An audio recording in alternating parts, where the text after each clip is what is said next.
ni wípé ǹjẹ́ mùsùlùmí lè ṣe kí ni ó lè lo ẹ̀bù tí wọ́n máa ń lá àkọ́kọ́. Ǹjẹ́ mùsùlùmí lè sí gbẹ́rín ó di méjì. Ǹjẹ́ mùsùlùmí lè wẹ ọṣẹ àbúwẹ̀ bóyá ọṣẹ ni wọ́n á po nǹkan mọ́ tó lè fi wẹ̀.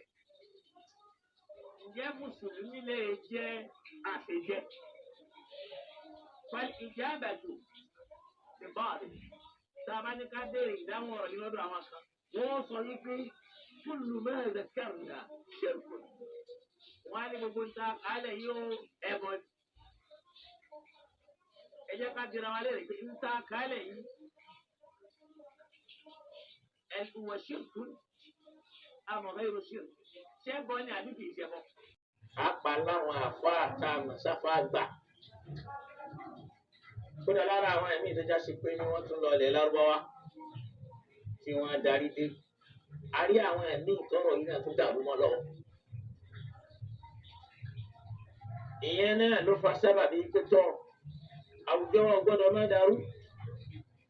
Àwọn èèyàn ń bẹ́nu ayé wọn àgbádùn. Àwọn èèyàn ń bẹ́nu ayé wọn àlàáfíà.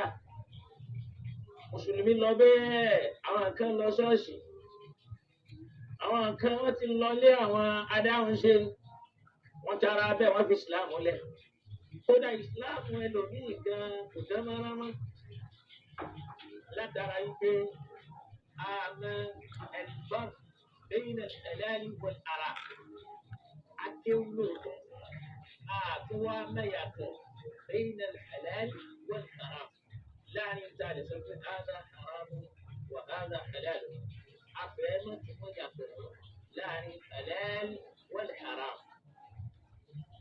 Bẹ́ẹ̀ ọ̀gá wa ti ń jẹ́ Muhammad alayhi salam ó jẹ́ wá wípé inna al-halala bayyinun wa inna al-harama bayyinun wa baynahuma umurun mushtabihatun. Ànábì Muhammad alayhi salatu wa salam ó jẹ́ wá wípé inna al-halala bayyinun.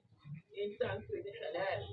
إليه كي يدل وجوها وإن الحرام بين بين انتسك الدني ولي بيجنا بوجوها وبينهما كتب بين الحديث الحلال بين والحرام بين إنت من إليه ولي وجوها إنت من إليه حلال وجوها عملوني àwọn mùsùlùmí abẹ́ẹ́mọ̀ kò wá mọ alhalalu bẹ́yìn al-haram abẹ́l-haram bẹ́yìn al-halal. Wọ́n á pọ̀ nínú àwọn aláàlí tá a sọ ní haram. Ó sì ó pọ̀ nínú tó yẹ pé ní aláàlí ni a ti sọ di haramu látara wípé àfojúlẹ̀ dáadáa káwọ àwùjọ. À ń wo àwùjọ àwọn Lárúbáwá a fi ń ṣèdájọ́ àwùjọ tiwa. Tó sì já sí pé fàtúwá mẹ́yìn padà ìdàgbà ìwòyí àìsímẹ́nẹ̀ báwọn àgbà ti mẹ́yìn àti bí ìlú kan bá ti yàtọ̀ síra wọn. Ìdájọ́ tó ṣiṣẹ́ ní Mamlakatul Arabiyyah Saudiya ó lè fẹ́ ṣiṣẹ́ Nàìjíríà tí ò ní jẹ́ ṣàríà lọ́dọ̀ wa. Bákan Ànábì Muhammad alayhi salatu wa salam ó jẹ́ kó yẹ wá rí pé inna Allaha farada al-farā'id. Ọlọ́run àbá tó dá wa ó ti ṣe àwọn ọ̀ràn àyàn lọ́rọ̀ àyàn fún wa. Dáàmú ẹ̀dùnmọ̀ yìí pé hadhā huwa al-fard. Ọ̀ràn àyàn lélẹ́yìí o tó sì já sí pé ní man fa'alahu yuthabu wa man tarakahu yu'āqab 'alā tarkihi. Àwọn fárùdù yìí bí ẹ bá ṣe Ọlọ́run bó sọ lẹ́sẹ̀ rẹ̀ fi ń ṣe. Àìwá ṣe rẹ̀ Ọlọ́run fi àjẹyàn lórí ẹ̀ kò sí tó lè yí padà. Ó wá ní Ọlọ́run bá pe àwọn ọ̀ràn yẹn yí lọ́rọ̀ yẹn. Wa hadda al-hudud ó tún wá pàlà fún wa ó fún wa lálà. Kí láwọn àlà yẹn? Àwọn àlà yẹn ní pé ẹ ṣe báyìí ẹ ṣe báyìí. Ọlọ́run bá ní kulu washrabu wa la tusrifu. Yàgbé ó pa wá láṣẹ yóò tún wá fi àlàáfà ti lè ṣe nǹkan yẹn níwọ̀n mọ́ yóò fún wa lára rẹ̀. Ọlọ́run fún wa lókun. béèyàn bá ṣàlè báyìí lẹ́sẹ̀ béèyàn bá pààyàn báyìí lẹ́sẹ̀ béèyàn bá ṣàgbèrè báyìí lẹ́sẹ̀ ó fún wa lálà lórí ẹ̀. ó wá láwọn àìlà tó ń fún wa ní o látàkàdúhà wá gbọ́dọ̀ dájọ́ kọjá àlà ọlọ́run bọ́lọ̀ bá ti dájọ́ rẹ̀ mọ́ náà láàmà ṣe kí ni o láàmà dájọ́ rẹ̀ mọ́.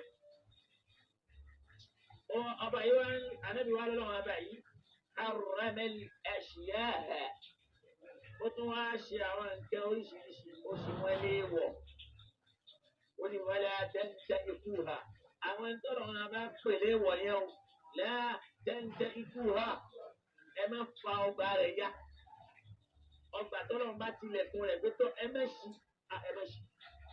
wọ́n ṣàkẹ́tẹ̀ ẹ̀ṣìyáhà rahmatan lakum ghayra nisyani ọlọ́tún wá dákẹ́ láwọn ẹni oríṣiríṣi ghayra nisyani kìí ṣe kọ́ ọlọ́run gbàgbé ló fi dákẹ́ rahmatan lakum èyí tó fi dákẹ́ ń bẹ̀ náà ní ibi ó fẹ́ lò ó kó máa jẹ́ àánú kúkú sí ayé yìí ó ní la tab'athu anha ibi ọlọ́run bá ti dákẹ́ o gbọ́dọ̀ wádìí lórí ẹ̀ gbọ́dọ̀ rojọ́ lórí ẹ̀ gbọ́dọ̀ sàròyé lórí ẹ̀ torí bọ́lá wọn bá tó ní ìrìnsẹ kí ni o ó ti dákẹ́ lórí ẹ̀ gbogbo bí ọlọ́run ti wá dákẹ́ lónìí là ń sàròyé ìyẹn fi hàn yí pé ọ̀ràn yẹn ń jẹ́ ọ̀ràn yẹn àlà náà sì jẹ́ àlà ìwọ sì ń jẹ́ èèwọ̀ bẹ́ẹ̀ náà ni ọlọ́run dákẹ́ lálùkùránì ni wà má ànábì mú wáyà wá ń jọ tó sọ̀rọ̀ yìí pé wà má kana rabbuka nasiyyan léyìí tí máa ń túmọ̀ sí pé ọ̀rọ̀ kan ò ní